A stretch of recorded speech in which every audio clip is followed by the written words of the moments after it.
Silipin din natin ang sitwasyon sa Monumento, Caloocan ngayong Monday morning rush hour. May unang balita live si Jonathan Andal. Jonathan, kamusta ang sitwasyon dyan?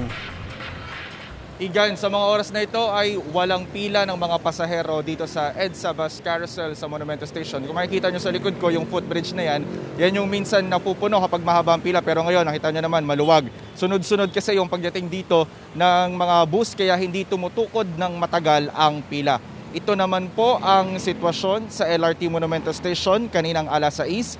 Maraming pasahero pero mabilis naman ang usad ng pila. Sa Monumento Circle naman, hindi rin ganoon karami ang mga sumasakay ng jeep at maluwag din ang daloy ng trapiko.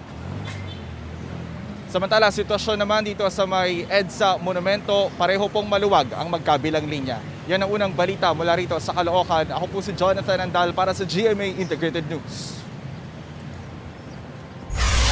Kapuso, mauna ka sa mga balita. Panoorin ang unang balita sa unang hirit at iba pang award-winning newscasts sa youtube.com/GMA News. I-click lang ang subscribe button. Sa mga kapuso abroad, maaari kaming masubaybayan sa GMA Pinoy TV at www.gmanews.tv.